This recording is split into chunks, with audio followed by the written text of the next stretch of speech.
No, we got some stuff we gotta get through.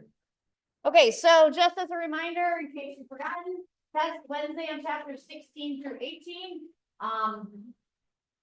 So DNA replication, transcription, translation, and whatever we get through on 18, we're not gonna get through all of 18. Realistically, we're not gonna get through all of 18. So there will be slides that we're just going to skip. So that stuff is not going to be on the test.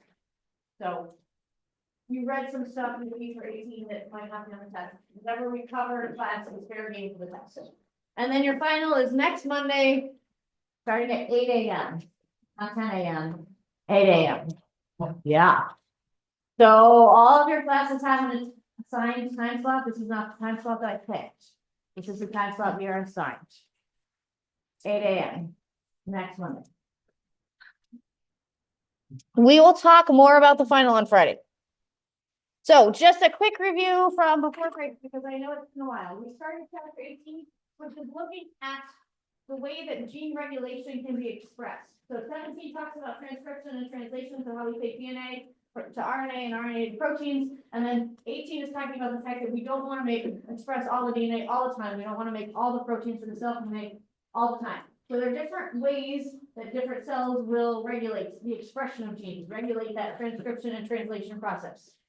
So we talked about before break, we talked about the repressible operon, which is the trip operon. Remember, did anyone do your homework on Thanksgiving while you were eating turkey? Afterwards, did you sit around and think about the fact you were deactivating the trip operon by eating enough turkey that your E. coli were getting enough tryptophan? Right. Like good connection to what we're talking about in class. What do we mean by a repressible operon?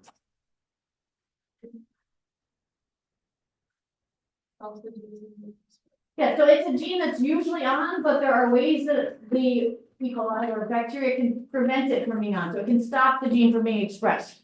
So in this case, with the trip operon, when tryptophan is present, the E. coli is not going to bother to make its own tryptophan because it's got tryptophan in the environment. So we're thinking about ways when we talk about the trip operon, and we'll talk today about the inducible operon, not the lac operon. We're thinking about ways that bacteria can respond to changes in their environment and can make changes to their gene expression based on what's going on in their environment. So the repressible operon is an operon that is usually on, but can be turned off if conditions in the environment say that that's a good idea.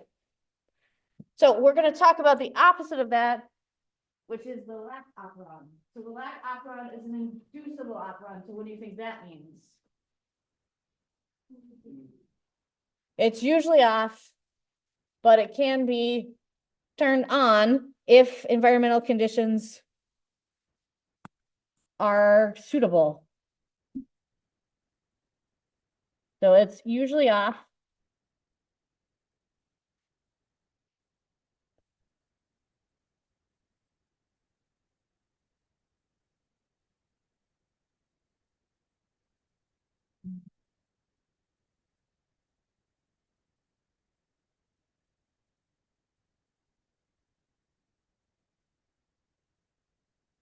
It's usually off, but it can be turned on based on environmental conditions. So when you talk about the lac operon, we're talking about genes that are under the control of a promoter that will, these three genes will produce the enzymes that are necessary for bacteria to use lactose as a carbohydrate source for getting energy. So it's going to look similar to the repressible operon in that we've got the same kinds of ideas. We have a promoter region.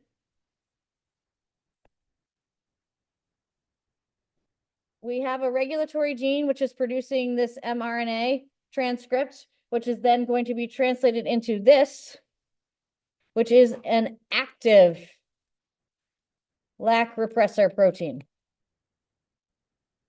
So in the repressible operon, we make the inactive form. This regulatory gene makes the inactive form, which is then activated. In this case, we're making the active form of the repressor protein. Because remember, it's usually off, but it can be turned on. So these genes are currently turned off. We've got the lac operator here, which is like the switch for those genes to be translated and transcribed and translated. So this is going to bind. because it's the active repressor protein, it's going to bind to the operator. That's going to prevent this enzyme, which is what?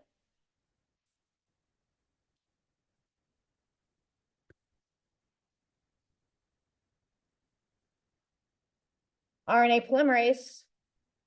Even if it binds, it's like stuck there. It's like bumping up against the repressor. So it's not going to be able to transcribe those genes. If it's not transcribed, then it's not going to be translated.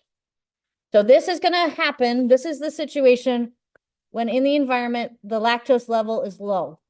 So we have a low lactose level. The repressor protein is going to be bound because it's active. It will bind. So we're not going to transcribe the genes that are needed to be able to use that lactose. Because there's not really that much lactose there, the bacteria aren't going to bother to use the resources to make these enzymes to digest lactose when there's just not lactose there. When we get into the situation when all of a sudden lactose becomes available, you ate a big thing of ice cream, I don't know. So if lactose is high,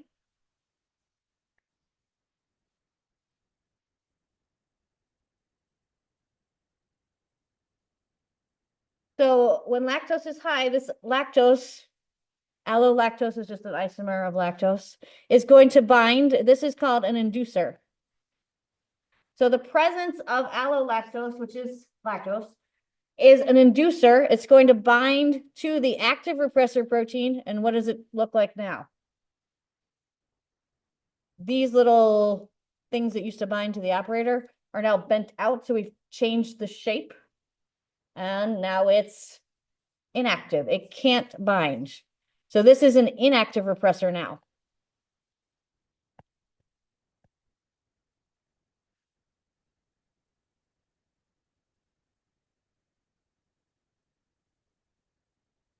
So this inactive repressor can't bind to the operator. So RNA polymerase can come right in. And all three of these genes, LAC-Z, LAC-Y, and LAC-A, can be transcribed and translated, and we get these three proteins, which are the enzymes that the bacteria needs to be able to use lactose.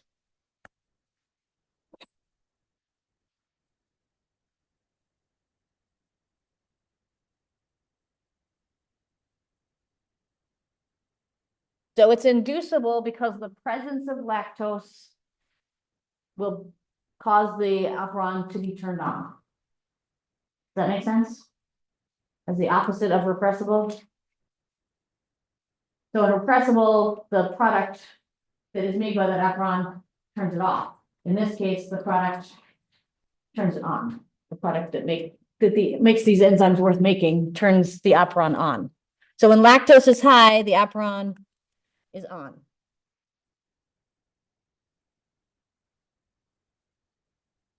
Yes?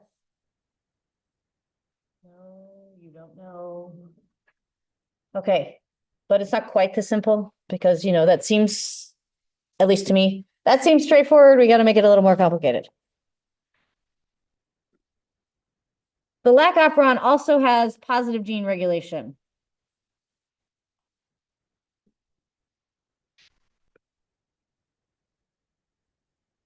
So when lactose is high, it can be turned on.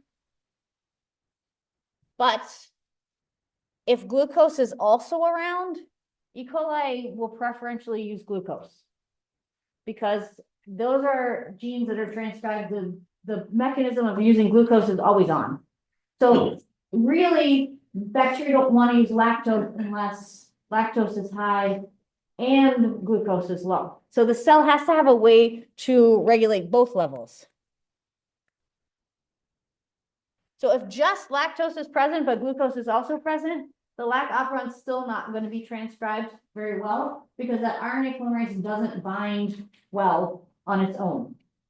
So there's another level kind of regulation here with this positive gene regulation. And that's what you see in this picture. So again, we still have, this is the lac promoter. And we still have the RNA polymerase that can bind and transcribe. We've got the, this is the inactive repressor, because lactose is present, the lactose is going to bind and inactivate the repressor. So the repressor is not bound.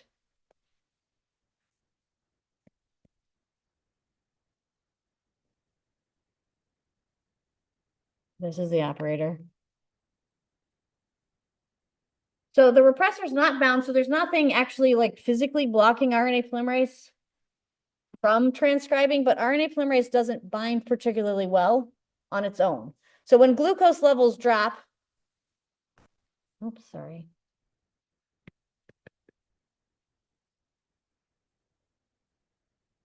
If there's less glucose, there's less of what reaction going on?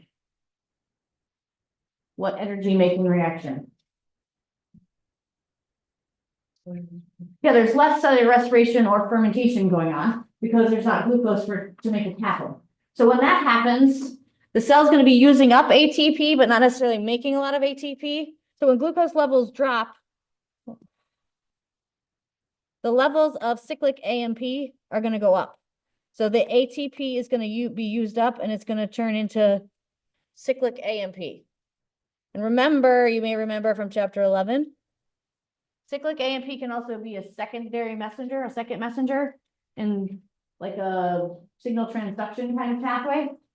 It's kind of the same idea here. So cyclic AMP, this is cyclic AMP. Cyclic AMP will bind to this protein, which is called the cyclic AMP regulatory protein. Nope, sorry, receptor. I want it to be regulatory.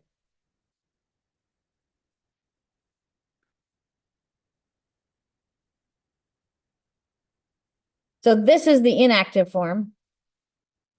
When cyclic AMP binds to it, it activates it.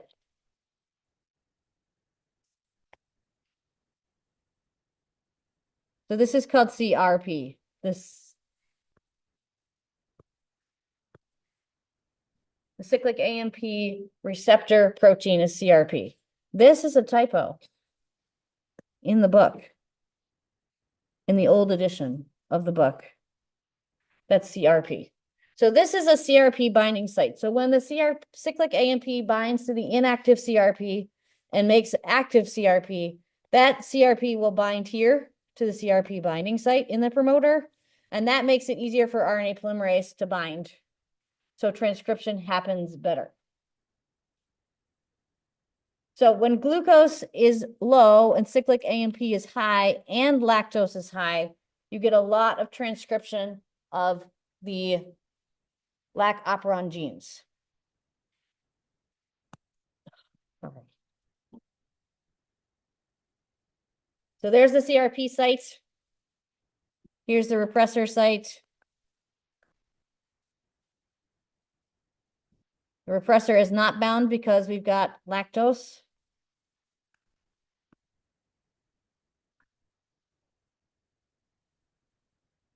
I feel like we've already said all these things on the last one. So this will bind when this becomes active. We're just going to skip that because we don't have a lot of time. Okay. Goes to the operons. The examples of operons. Operons are only present in prokaryotic cells. So both of those are examples. You don't have operons in your cells. So there are a lot of different levels where eukaryotic cells can regulate gene expression, and that's what we're going to see how much we get there. Is this a picture that I took from your textbook? Yes. I don't have access to the graphics yet. They don't have, I haven't figured out how to do that yet, so I like this picture and nobody had put it in the PowerPoint before, so I just took a picture of it. I spent a long time trying to find it on the internet and I couldn't find it. I was like, I can do this. I can figure this out. So we're talking here about eukaryotic gene regulation. So eukaryotic genes, remember we talked about the idea that your cells have all the DNA they need to be liver cells or muscle cells or bone cells in the same cell. Every cell in your body has that DNA, but it's only expressing the genes that it needs to, because it needs to be a bone cell or it needs to be a muscle cell or it needs to be a liver cell. So only about 1/3 to 1/2 of genes are expressed in a cell at a time. So the genes that are the protein coding genes. So of the protein coding genes that are in your cells, only about 33 to 50% of them are expressed at one time. Because again, Your body also wants to be efficient. It doesn't want to be expressing genes that it doesn't need to be expressing. It doesn't want to make proteins that aren't necessary. About 35% of the genes in your cells are called housekeeping genes. So those would be genes that are expressed in almost all cells. So these are ones that are specific to a specific kind of cell.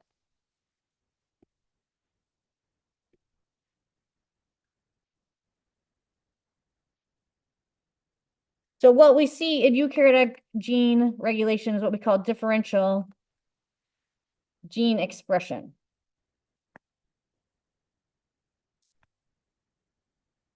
So different cells are expressing different genes, even though it's the same genome.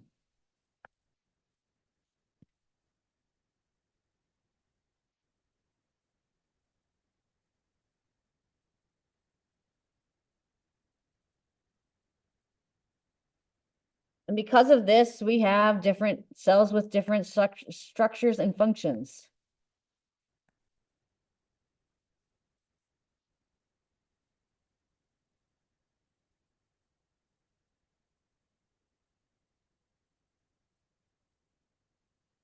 A muscle cell looks very different than a bone cell. A lung cell looks very different than an intestinal cell. Even though it's the same genome, they're differentiated, so they only express the proteins that are necessary, and that gives them a different structure and function. So on this picture, you can see there's lots of different levels of regulation. So you can regulate gene function at the chromosome level in terms of how the DNA is packed or not packed. You can do it at the transcription level. You can do it at the RNA processing when you're taking the pre-RNA and making mature mRNA. In the transport, they can be modified. In translation, sometimes the mRNA is degraded. The protein itself can be modified. The protein itself can be degraded. And the way that it's transported can change its function. So that's a lot of levels of different ways that genes can be regulated. So we're going to go into some of them. We're not even get to all of them, I don't think. We'll see. We'll see how fast I can talk and write. So the first level is in modifying the DNA structure in the way that it can be accessed. When we talked about DNA structure back in chapter 16, which wasn't that long ago, we talked about the idea of heterochromatin versus euchromatin.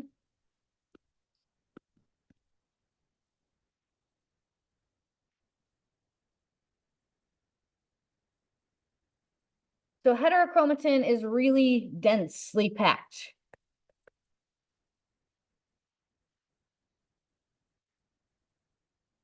So this is like, we talked about, we looked at the different levels of organization of DNA structure, and we looked at different stages of the cell cycle. When we talk about heterochromatin, we're talking about DNA that is really tightly condensed.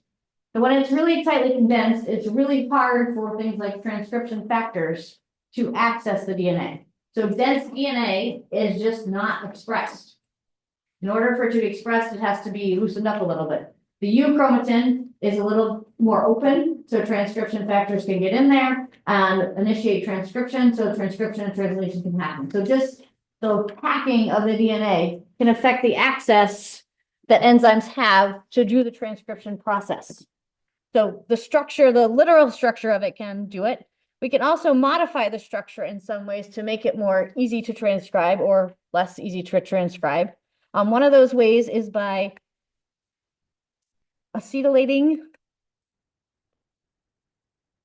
I'm not going to say it's acetylation of the histones. So remember, the histones are these proteins that the DNA is wrapped around. And we saw some pictures of it. It's like wrapped around in a string, and then it's wrapped around itself again, and wrapped around itself again, and it wrapped around itself again. So these histones have these little tails on them. And we can add acetyl groups to the histone tails.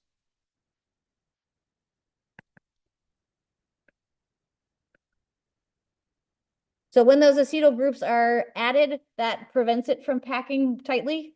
So you get looser DNA.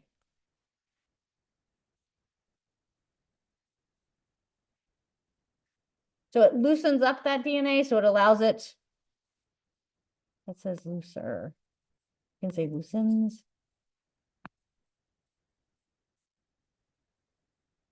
So that loosens the DNA up to allow it to be expressed. Because again, then it can be accessed by the transcription factors and the enzymes that are necessary for transcription. On the other hand, we can also methylate the DNA itself. So we can add methyl groups to the actual DNA, to the bases.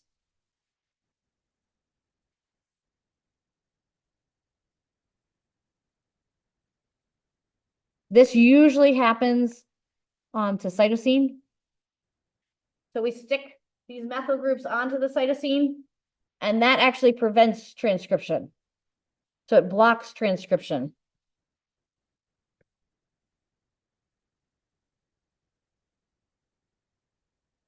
So again, when we're talking about regulation, sometimes it's that we want to make the genes easier to express. Sometimes it's that we want to make them less easy to express. So acetylation of the histones makes it easier, and methylation of the DNA makes it harder.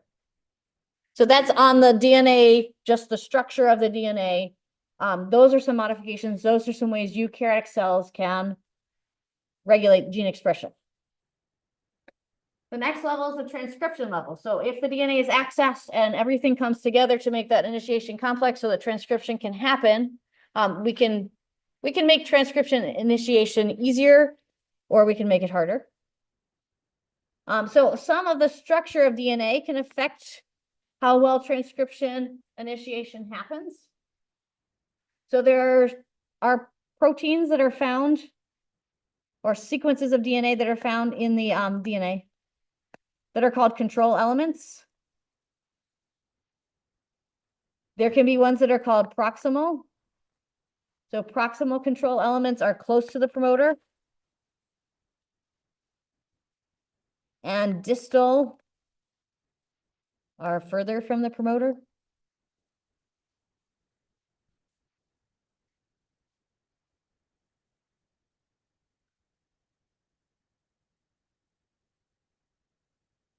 And these are just locations where activator proteins can bind.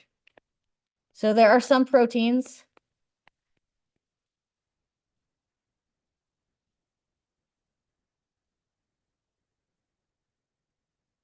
that when they bind to the DNA, they help form that transcription initiation complex.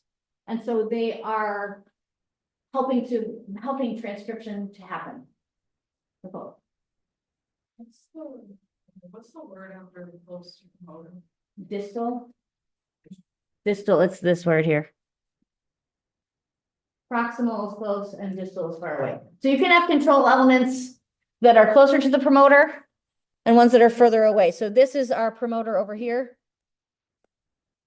So these are distal control elements because they're sequences of DNA that are further away, but they're providing a binding site for these activator proteins.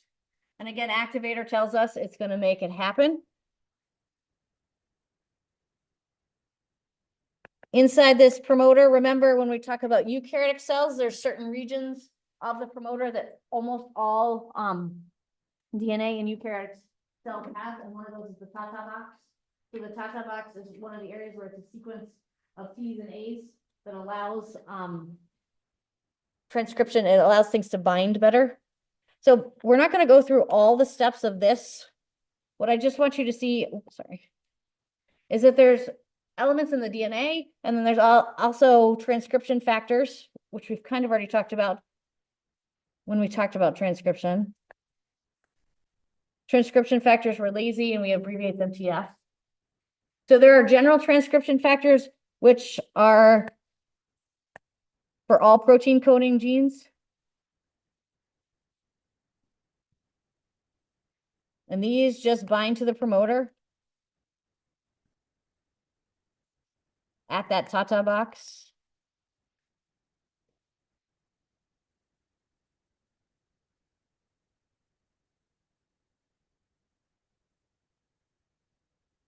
And then there are more specific transcription factors that are only for certain.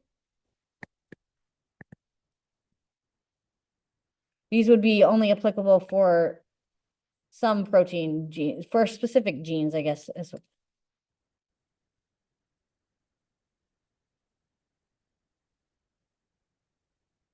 So these activator proteins and the transcription factors all working together, these activator proteins are enhancers.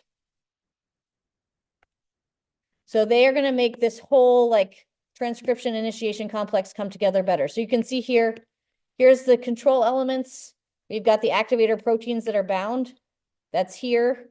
They're going to bind to join with these mediator proteins. We've got a protein that helps to bend the DNA so that everything comes together to bind to this promoter, including the RNA polymerase, so that RNA synthesis can happen.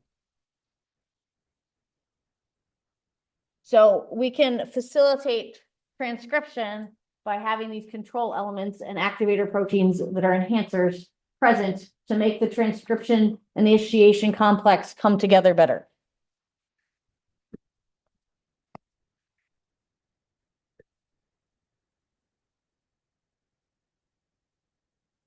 So any way that we can get everything together in the right place and in the right arrangement to make this initiation complex form is going to enhance transcription.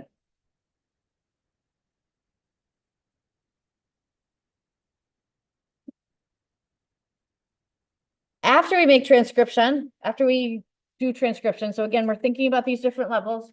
We can alter the DNA to make it happen more or less. We can alter the transcription initiation process, so transcription happens more or less. We can then, after we have produced, after transcription has happened, we produced that pre-mRNA.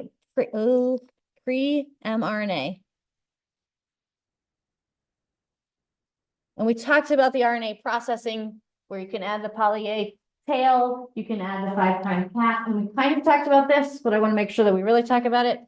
You can also, in the processing,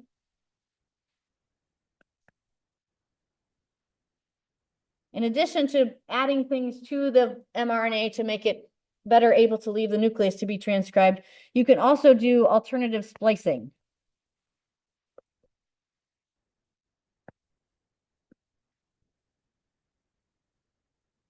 So there are regions of the DNA that are called exons, and there are regions that are called introns. And the exons are the ones that are actually like protein coding genes.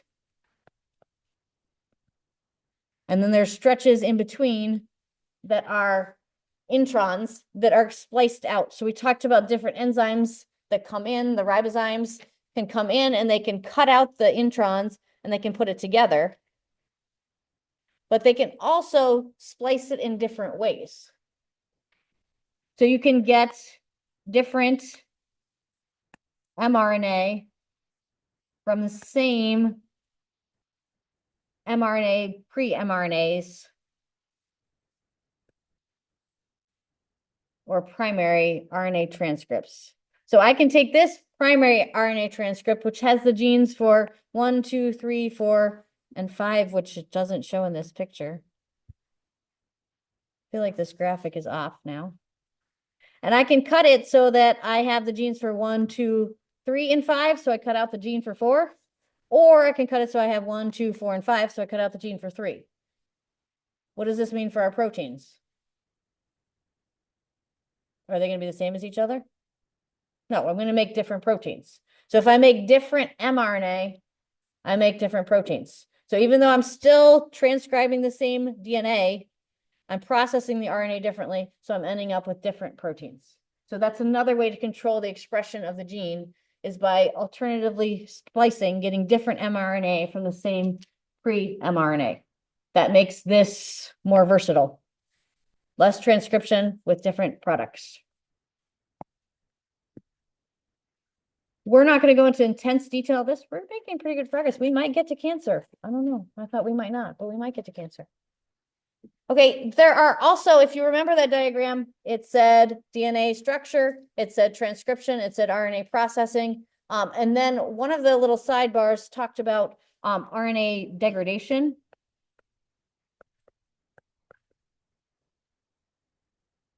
So sometimes when the mRNA is made and processed, it exits the nucleus and is degraded. So when it's degraded, obviously it's not being translated. Again, we're not talking about a whole bunch of this, but basically there are these little, there's some RNAs are not coding, meaning they're not coding for proteins. There's some that code for micro RNAs, which we call miRNAs. And these miRNAs will bind to mRNA.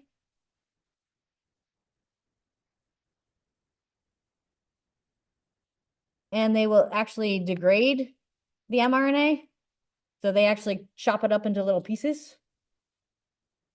Or they can block translation. Because a ribosome can only bind to a single-stranded RNA, mRNA. If the microRNA is bound to it, now it's double-stranded, so it prevents the ribosome from binding. If the ribosome can't bind, it can't translate it. So we can degrade the mRNA, or we can prevent the ribosome from binding so that translation doesn't happen. This is like a new area of biology. And by new, I mean probably not like super, super new, but it's an area where we're starting to understand more and we don't have a super great understanding.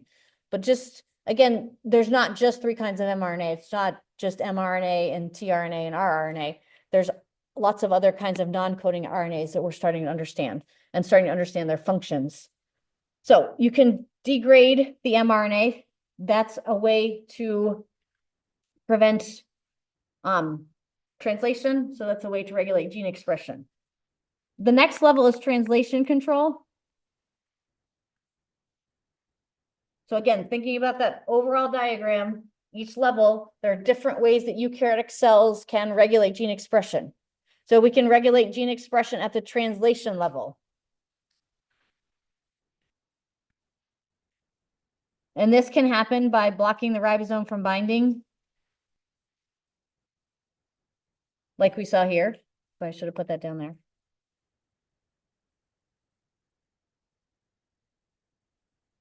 Or sometimes the cell actually just blocks all translation. So there are general messages that can go out to the whole cell where you can activate, the cell can activate or deactivate. Because again, we can talk about positive gene expression or negative gene expression regulation. We can activate or deactivate all translation with protein factors in the cytoplasm.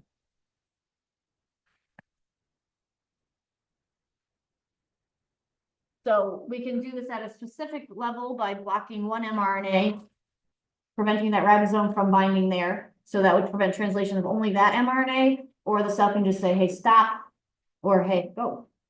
So we see this a lot in the development process of an embryo, which we are not going to get into because we're gonna run out of time. But there are different factors like cytoplasmic determining factors.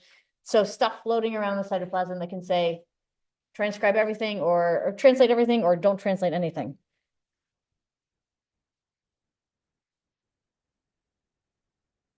And then gene expression can be modified by actually processing the proteins differently, the proteins themselves. So are we regulating gene expression? Sort of. We're regulating the products of gene expression. So sometimes that means that the proteins are degraded. But we're going to think more about the idea of modifying proteins. So after the protein is made, after that polypeptide is synthesized through the translation process, it can be further modified. And that modification can change its structure and its function. So sometimes we activate or inactivate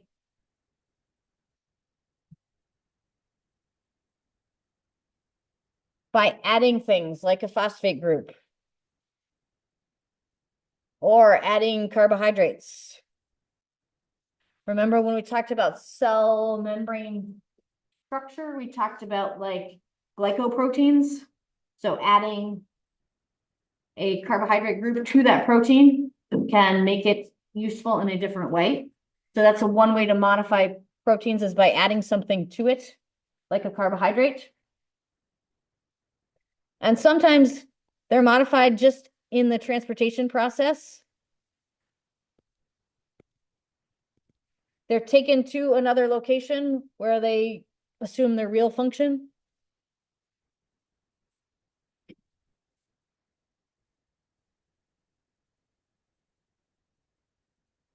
So they're not functional when they're made, but when they're taken, secreted to their location or transported to their location, their new location where they're supposed to be makes them functional.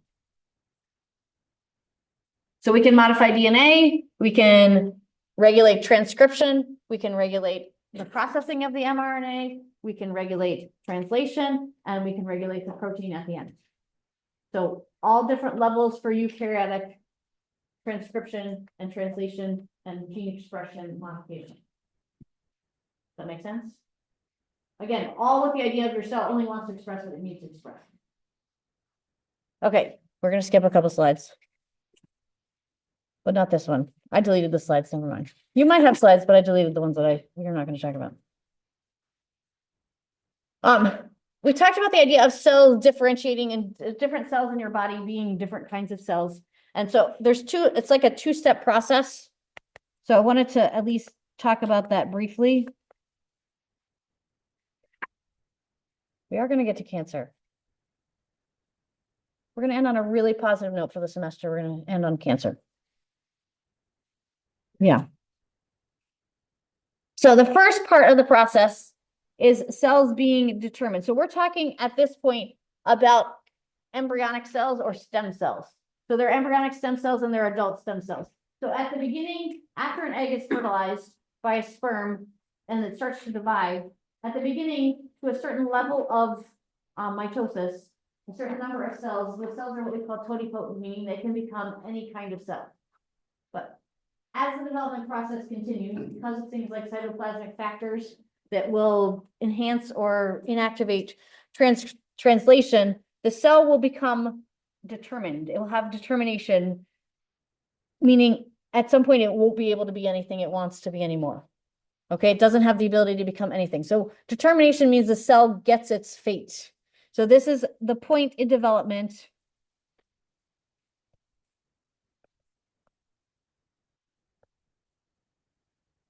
when a cell is committed. I can't spell committed. Is that right? No, that doesn't look right. To becoming a certain kind of cell.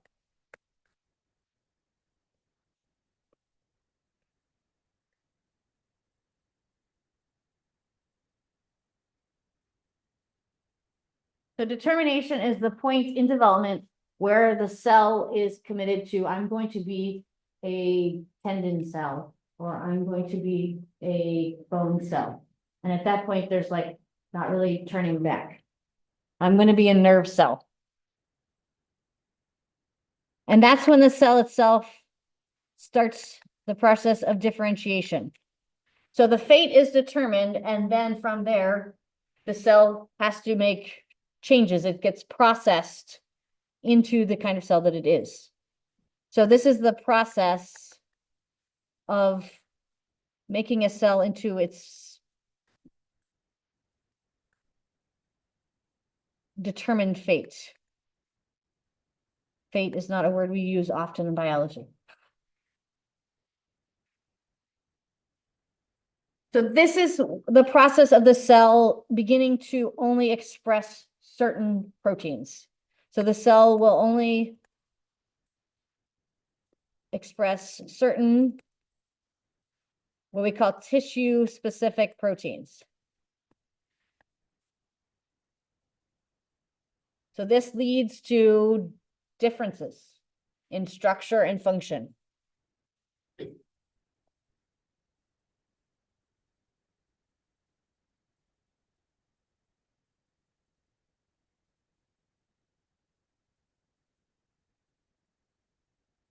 Are any of you Harry Potter people? Okay, so like determination is like the sorting hat. Okay, the cell puts the hat on and it gets its fate. And then differentiation is the schooling that happens within the house to make the cell what it is. Is that a bad analogy? Possibly.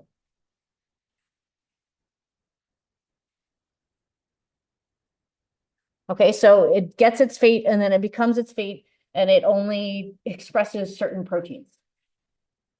Again, allowing you to have the same DNA, but lots and lots of different kinds of cells in your body that look different and function differently.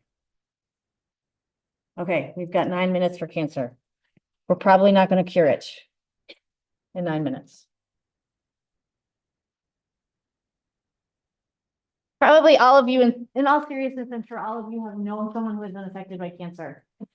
Whether it was someone your age or someone who's older than you, there are lots and lots of different kinds of cancer. We are clearly not going to cover all of them. But the general idea of cancer, or the general problem with cancer is what? What is wrong with cancer? What? Let me show you that. What? Yeah, the cells just keep dividing. So cancer is like a lack of, you lose control over the cell cycle, basically. So there's some kind of genetic changes that affect cell cycle control. And we kind of talked about cell cycle control a little bit when we talked about mitosis and meiosis, and we talked about different checkpoints that the cells hit. There's some kind of genetic change that occurs, and again, so many different kinds of cancers, but it has some kind of effect on those checkpoints so that the cell cycle is not any longer under control. So this is showing you a tissue culture flask. So when we grow cells in the lab, we grow them in these little flat flasks with fluid in them, and a normal cells will grow to like this density.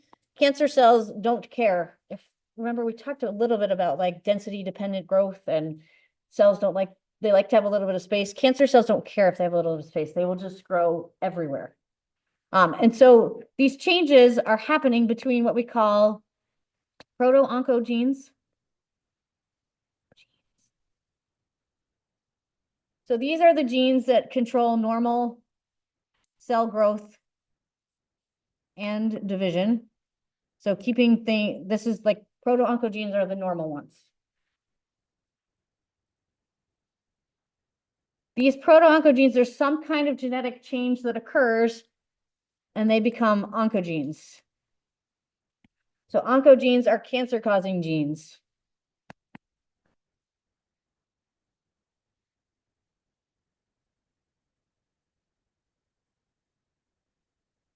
And usually the effect is that there's excessive expression of cell division. The cells just divide uncontrolled. I meant to make that arrow bigger, sorry. So these genetic changes come in different forms.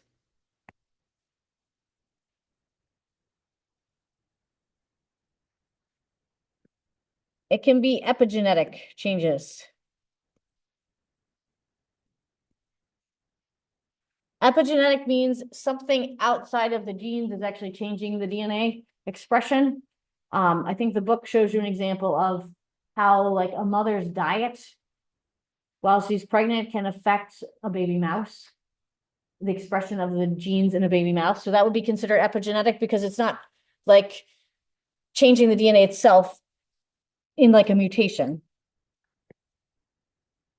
This can also happen with translocations. In terms of a translocation, genes can actually move in the DNA. So a little section of DNA gets moved to a new location. When it's in a new location, it's under a different kind of set of controls. And so that can make it be expressed too much. So genes can move.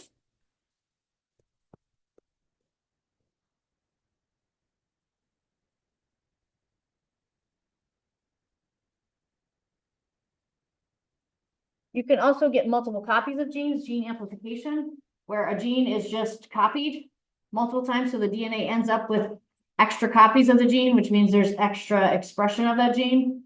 So again, excessive expression. And then the fourth one, we've kind of.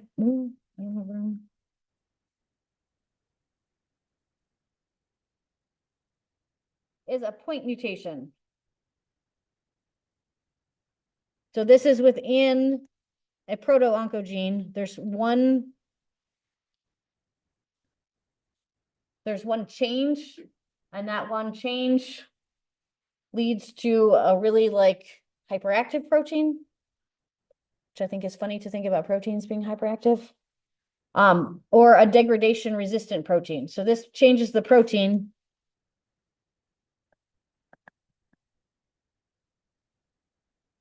So it's either hyperactive or it's resistant to degradation.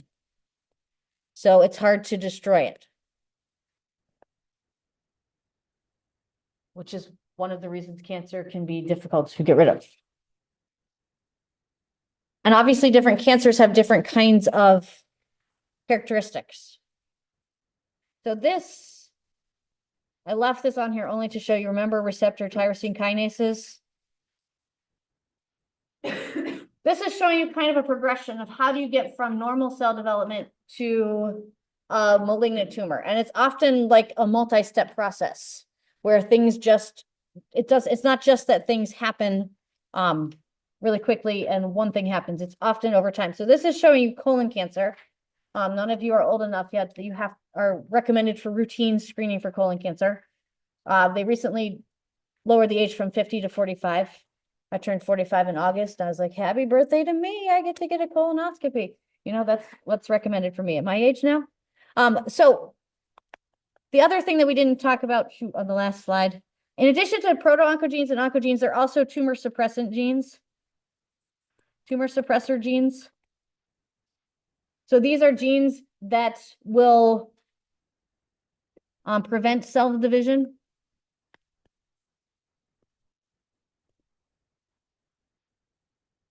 So you have genes in your body that are actually there to prevent tumors from forming, but sometimes those genes, something goes wrong with those genes. So if you have a loss of a tumor suppressor gene,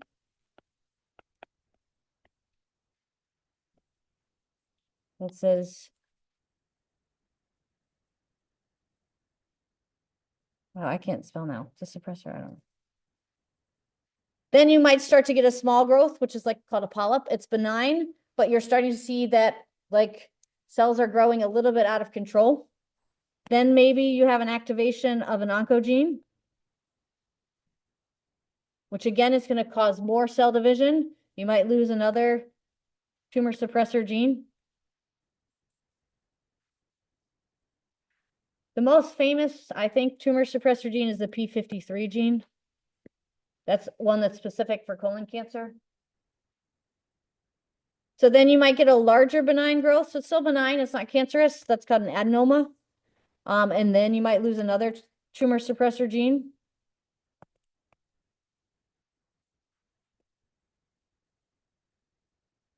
And just further mutations can lead to the point where you get a carcinoma, a malignant tumor, where the growth is just out of control. So when you get a colonoscopy, they're looking for polyps. And the more polyps you have, the more concerned they're going to be that it's going to keep progressing. As you get older, you have more mutations and more loss of genes. And so that can progress into the point of being malignant. And that is the happy note that we will end on, malignancy. So I will see you on Wednesday for a test at the normal time.